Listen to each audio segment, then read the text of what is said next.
I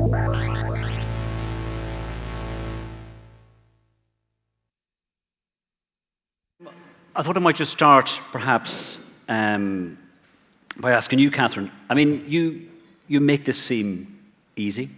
I'm a rheumatologist, and I often joke that my patients don't die. But over the course of my career, I've seen many patients die, but I still struggle to have the conversations that you describe. I mean, you have lots of experience in this, in the same way that I might have lots of experience in treating certain types of rheumatic diseases and so on. How does somebody like me, who perhaps doesn't come across death as much as you do, become an expert in having these consultations? I think that we can all have these conversations. And I think that there's something about us having put them in a special place in our minds, where they're very difficult, they're very precious, and that somehow, if you do it well, a family won't be distressed. Actually, if you successfully break bad news, then the people that you're talking to understand the bad news, which means that they will be distressed, which means that we've achieved the communication that was required. So I think we just got to be prepared to know, first of all, that nobody ever comes back and says, I wish the doctors hadn't told me as my mother was dying. But actually the principal complaint when you do complaints analysis in hospitals around deaths isn't that the person died, it's that nobody told me to expect that they were dying. So I think we've got to see that communication as an act of kindness, not an act of destruction, that we unleash much worse destruction if people are unprepared. Now, patients don't always want to know. And somebody had a Jenga slide yesterday. It is a bit like Jenga, you're pushing them to see what they want to know. And I say, so sometimes I have to tell people bad or difficult news. Are you the kind of person that kind of likes to know it all? Or do you prefer that your family knows what's going on and you don't get so worried? And you know, patients will tell you. I'll tell my daughter. Oh, you better tell me everything, doc. Well, I suppose it should never be easy, really. I think on the day that you're doing it and it doesn't make you feel that you've got a lump in your throat, then it's time to perhaps take a bit of a holiday. This is a question for Steve, actually.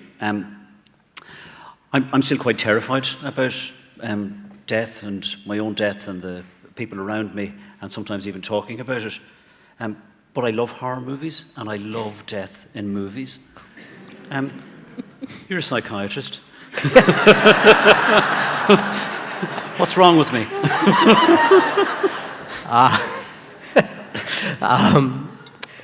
We have 50 minutes.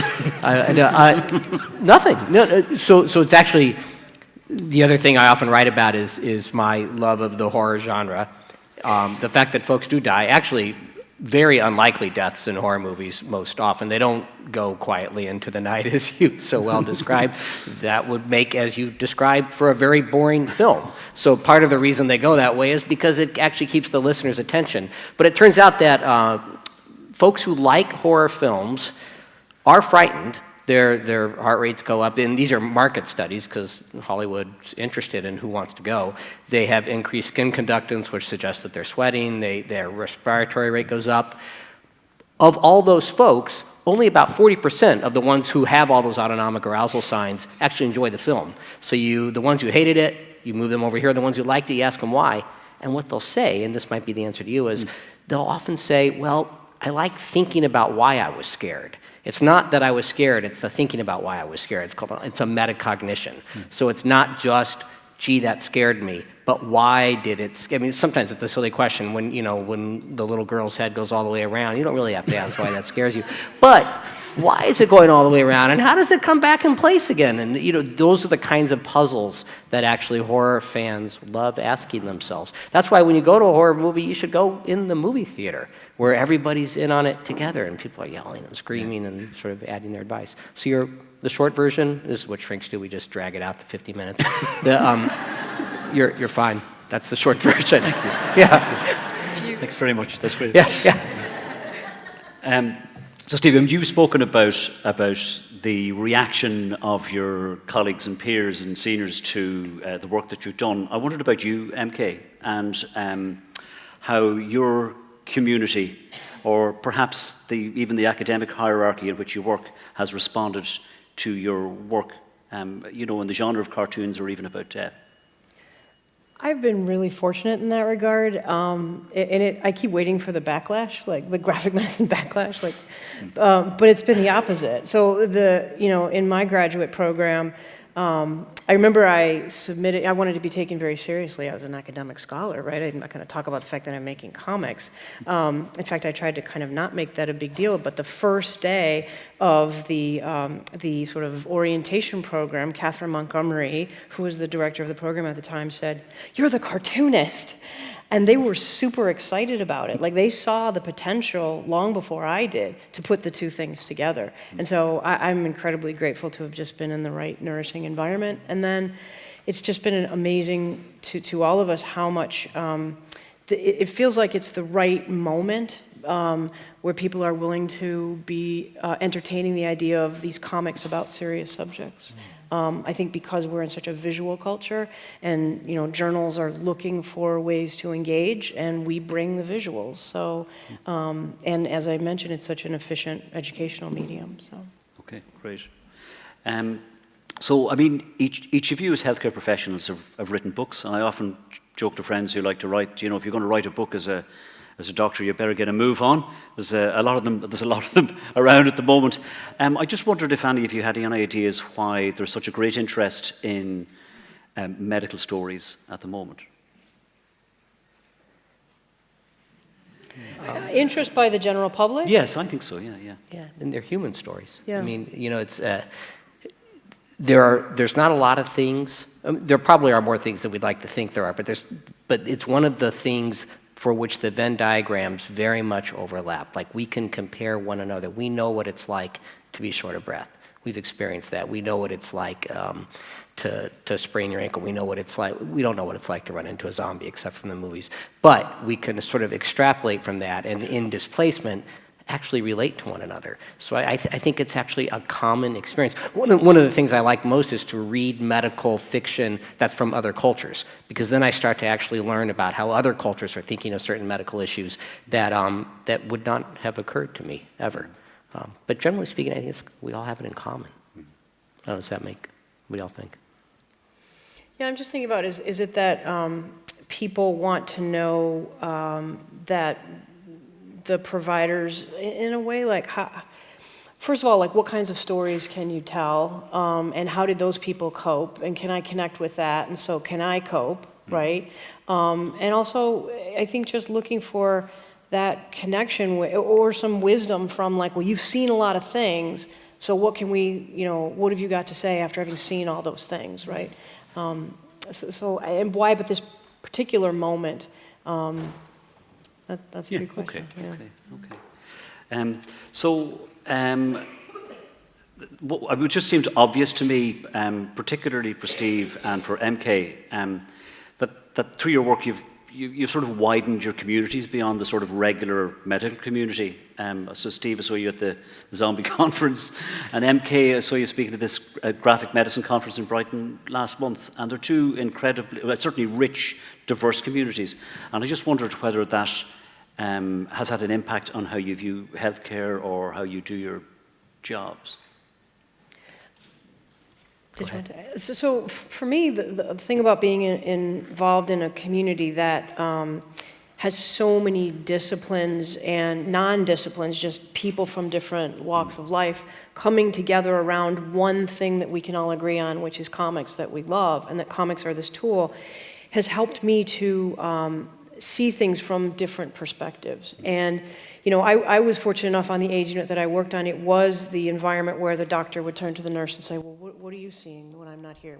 I worked in that kind of environment, and so it's really neat to see that kind of out in the real world as well. So we've had panels at conferences where, so someone who had done a comic about being institutionalized in a mental asylum, which is what she called it, submitted a paper to be on a panel, and then on arrival realized she was going to be on a panel with several psychiatrists, and she's like, I just never really thought that was going to be an option. Like, I hadn't really realized that was going to happen at your conference, because the psychiatrists had made comments about their work or whatever, and there were a number of psychiatrists in the audience, and she just was like, and she talked about this story after it happened, that first of all, she felt that for the first time she felt really heard, like that her story had really been received, and that she was on equal footing. That, this is a time where, she was on equal, if not more kind of elevated footing, because you've lived this, you tell us. And so that's been a way that I think it's influenced me to approach kind of how I think about healthcare, is that, one of the things we talk about in the Graphic Medicine Manifesto is that those best positioned to describe what it's like to have Parkinson's or to be the teacher about whatever illness this are the people themselves, and that these graphic novels actually put them in the position of teacher through their books, and then to see them in real life realize, oh, yeah, I do have authority on this, and so that's been exciting to watch as well. Wonderful. Yeah, I would say what's really fun is I gain, first of all, they're just fun. I mean, you go to doctor meetings, there's a lot of tweed, there's ties, they're very stodgy. You go to the horror conventions, there's tattoos of like demons on people's arms, and they're the nicest folks I've ever met. Like I met the guy who played Freddy Krueger from Nightmare on Elm Street, and he said, I used to bring my daughter, because I brought my younger daughter to the meeting, and I said, don't talk to him, he's like a demon. He's like, no, it's a part I played. I'm an actor. But the insights that you get, I remember I was on this panel, and we'd all written about different kind of horror genre things, and they said, what's the scariest genre? And all of us, no matter what we'd written about, all said ghosts. And we could, like, ghost stories are the scariest. And then we were like, but why is that? We were thinking about it, and somebody in the audience said, well, you don't know what they want. They just sit there at the edge of the bed, and they stare at you. Like the zombie wants to eat you, the werewolf's like an angry dog in the woods. Like they've all got it, but the ghost just stares. And I thought, this is useful for me in medicine, because uncertainty terrifies us. We'd much rather know that the ghost means us ill will or doesn't mean ill will. It's the in-between that's absolutely terrifying. So I get those kinds of fun insights that I really love. Yeah. Great. So I thought we might just open it up to the floor, if anyone would like to ask any of our amazing speakers some questions. Thank you. Thank you to all of you for such an incredible afternoon and such an incredible discussion. I was just wondering what you might think it would take on a societal and cultural level to open up the floor to death being looked upon as something like a motivating factor almost. It's something that's certain in life, and it gives our lives such meaning. There's a palliative care physician in the States, B.J. Miller, who kind of looks upon death like that, and I found his podcasts are so interesting, and I was just wondering, why can't we all look upon death as he does? And if you think that we're all ready to kind of look upon it like that, or what we'd have to do so. I think you're absolutely right. The thing that makes life precious is that every single day counts us down. But we actually believe that we're immortal, or we do denial, because denial stops us from having to think about the reality. And that's why we're having difficulty embedding advanced care planning in the community. It's not because they really think they will live forever. It's because they don't want to think about it now, because it's distressing. But when you look at elders, when you look at cultures that embrace death within them, and that used to be Ireland, and it was in the whole of Ireland, most latterly the west coast of Ireland, where there was familiarity with dying and waking and respect for the dead and touching a dead body and asking for a dying person's blessing and all of those things. They were people who lived alongside death and made the most of every day. And all cultures that still have dying happening within a domestic environment are much more aware of it than we are. B.J. Miller has lived an extraordinary life. He's a man who nearly died as a young man, and who writes, if you haven't read his writing, please do. He writes so evocatively about the transformational experience of being electrocuted whilst riding on the top of trains and losing 3 limbs and almost his life as a consequence of it, and realizing that he could just spend the rest of his life being a person who'd lost 3 limbs and who was waiting to die. Or he could seize every day that was left and squeeze the juice out of it. And that's what he's decided to do. And maybe we need to be confronted by dying to realize that actually the only moment we've got is now, and we have to squeeze the juice out of it. Okay. Sorry, no, just one of the things you're talking about is having the difficult conversation over here. Austin open. Yeah, it's a difficult conversation that people don't have. And I've had many debates with colleagues that, you know, for example, I mean, I think Sinead and Arnold referred to it earlier on, that there's an instinct to go to the worst case scenario. So often, for example, when you bring the possibility of sending someone for a test, they're immediately wondering, what's the worst case scenario? And I've debated with colleagues, we've had vastly differing opinions. Should you go with the patient and tell them what is the worst case scenario? Or should you tell them, oh, it's only a test? And I'm just wondering, how do you feel about that type of scenarios? Should you go, you know, say to patients, well, what's your worst fear? Because I'm a Stoic. I believe that you should face your worst fear because then everything else is copable with. And I'm just curious how you feel on that one.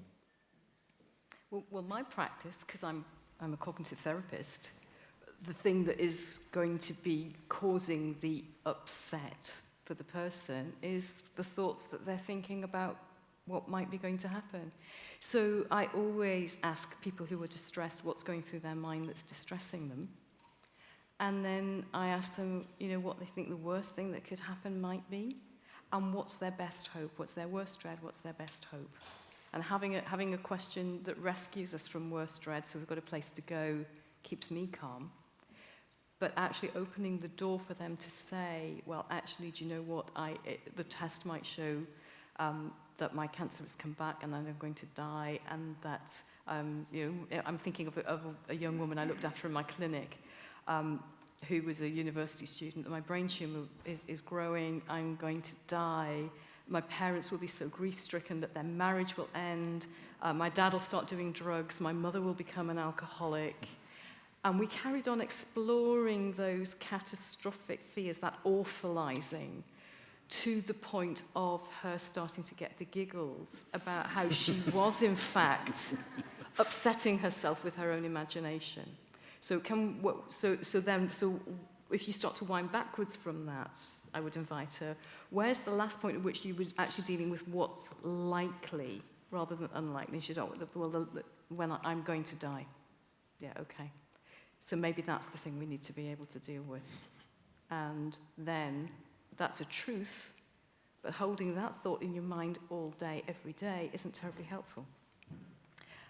Whereas holding that thought in your mind for a bit of the time so you can do some bereavement preparation work with your little sister and your brothers, and, you know, write some letters for your parents or things that you want to do, and then find a way of parking difficult thoughts so you can enjoy and relish the time that's left. So you can help people to develop strategies for a difficult truth, but we're made miserable, say the Stoics, by what's going through our minds, so we might as well get it out and look at it. In general practice in the north, we do medical care plans and for people with multiple morbidity and learning disability medicals as well. And in those, we're invited to ask the patients, what are your plans if you get sick? Or what are your plans if your child with learning disability gets sick? And I find it really, really hard to word that, and I tend to gloss over it. I would love to know how to word that question and how to sit with the patient for them to consider it without it feeling so uncomfortable. That's a really great question, and it's made more difficult, you're suggesting, by the fact that you're dealing either with a person with a learning disability or the person who is the carer who loves the person with a learning disability. Yeah. So again, people with learning disabilities think the way we think. They are upset by the thoughts that go through their minds, and they read the emotions of the people around them in the same way that we do. So if you're a young person being looked after by your parent and your parent is permanently upset, you know there is something wrong. And secrets don't help anybody. And I think we all have found this in all areas of practice. So I'd be having a cup of tea with them, and I'd be asking them how they think things are going and what they think might happen next, and what, you know, if things were to get more difficult than this, what do you think might happen? And actually talk about dying. There's a fantastic series of books. If you're working with people with learning disability, you probably know about Books Beyond Words, which are completely wordless, illustrated books that discuss all aspects of life, which include serious illness, dying, death, bereavement, the death of a person that you love, but also the death of a person who is a person with a learning disability, and how they're sometimes sad about it, and how they still manage to go and do some of the things that they like, and how their friends are sad, and things like that. So I think unwrapping the truth is always better. Yeah, could I secrets? Just a brief anecdote, if that's okay. I'm up here, so I get to do that. I was until last year, I was the consultant for the pediatric transplant unit, and a lot of those kids don't, I mean, most of them do live, but many of them don't. These are kids getting new, at the hospital I work at, solid organs, so liver, small bowel, pancreas, kidney. And we were called, I was called with the fellow that I was helping to train to the pediatric ICU because there was a girl with cystic fibrosis who was waiting for a liver, but who had gotten a overwhelming pneumonia and sepsis and was likely going to die. She was underage. She had made it very clear that she didn't want to have any heroic measures, as they phrased it, or pleasures, as you put in your and her parents were clear with that too. But the ICU team was uncomfortable with this, so they asked us to come down and talk to her. So I said, okay, and went down with the fellow. It was late. It was like 8 or 9 o'clock at night. Went into the room to talk to this patient, and of course, she's not arousable. It didn't even occur to me that she wouldn't be. They said, can you go talk to the patient? And so I walked in, and she's, she's doing the kind of breathing that you described, the sort of agonal breathing. She's on her way out. So I went back out, and I said, she's not arousable. And they said, yeah, but what do you think she wants? And they really said that. And it was actually the fellow. I was tired. My first daughter had just been born. I wanted to get home. And the fellow said, I think she wants us all to sit around and talk for a little bit. So it was the fellow who said, let's just go in the back room. We'd had coffee, not tea, it's America. And he said, let's just talk. And the nurses, everybody just talked about her. That was it. And then he walked out and he said, that's what we should be doing more of. Well, it was kind of a cool moment where the guy I'm supposed to be training reminded me of my job, which was neat. Kathryn, I think, thank you very much again. We twittered about this before. I think as an intensivist, you often don't have the luxury of time. And I think that was brought up with your colleagues. I think it's the colleague that is causing a lot of issues, as much as the public. I think meeting unrealistic expectations and then being accused of destroying hope by having these discussions, I find it really difficult to find a balance. Maybe you can give some guidance there. It is really tough, isn't it? It's really, really hard. I have huge respect for my intensivist colleagues who have to do this, and they have to turn on a sixpence to do it. They're meeting somebody and they're having to decide whether they will die worse if they move them to the intensive care unit. That's actually the decision that's being made, isn't it? And that might sometimes be the wording that's helpful for families as well. This person is so sick that they will die without going to the intensive care unit. And yet they're also so sick that they will die despite going to the intensive care unit. I can make it take a lot longer and feel a lot worse. But that's so terribly hard to say because it sounds destructive. And it's only when you look at it in the round from the perspective of bereavement of people who haven't had to be dragged through ITU that I think it makes sense. I've also had my ITU colleagues recently say to me that having taken somebody into the ITU, having had that very tender conversation and made the judgment that we will give it a go, sometimes it's harder then to undo expectations once the person's in the intensive care unit. And I remember I used to get really, really cross with oncologists who would just give one more course of treatment or try one more experimental chemo.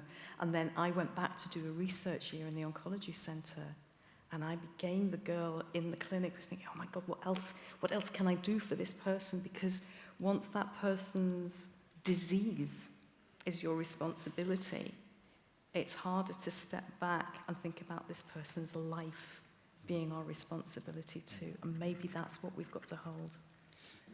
What would you think if, because this is always individual, it's great if you have guidance and someone who's very experienced, but one of the suggestions we had when we discussed this at our ethics meeting, how about a trigger system whereby it becomes mandatory that if you have a non-curative disease, there has to be a discussion be held, ideally a multidisciplinary, at a time when you have the luxury to have this discussion, because it's about preparation, and you don't have the time for preparation when you're about to go to ICU. Yeah, and again, I know my intensive care colleagues, and when we get called to the front of house in the hospital palliative care team, and you're meeting a creaking gate, as that first patient I described had been, and there have been a myriad missed opportunities to have had that conversation. And actually, I think maybe every single one of those deaths is a critical incident, and it should trigger a review. Not every patient wants to engage in those conversations, but everybody should be offered the opportunity to engage in those conversations. And it would help our paramedics, our intensivists, our front of house staff. It will help people to be looked after in the place they would prefer to be in. It would help people to feel safe. And I talk a lot about safe dying rather than a good death, because not everybody is comfortable, not everybody isn't breathless, but we can have a sense of safety around people. And that's about a combination of deciding what you don't want to do, which in British law and Irish law you can state. I think families can override that in the United States, I'm not sure. Or they think they can. They're allowed to. Yeah, they can. But actually, it was interesting, not to get political, given the amazing leadership that my nation currently is benefiting from.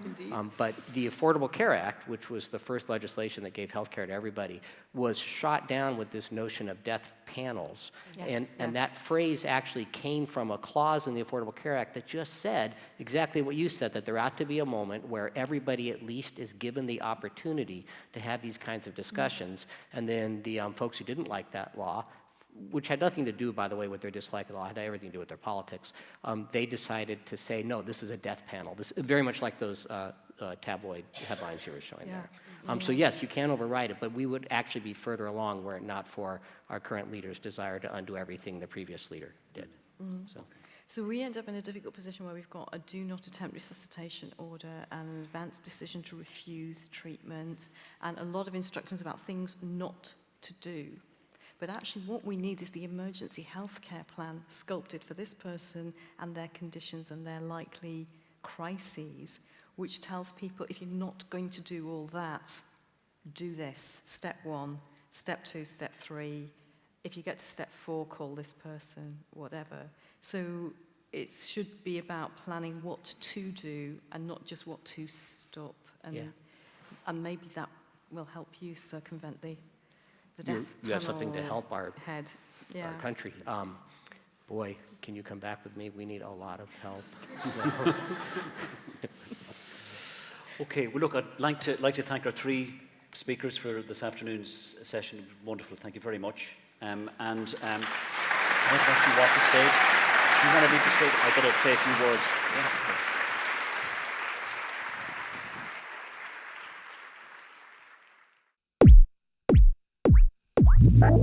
Yeah.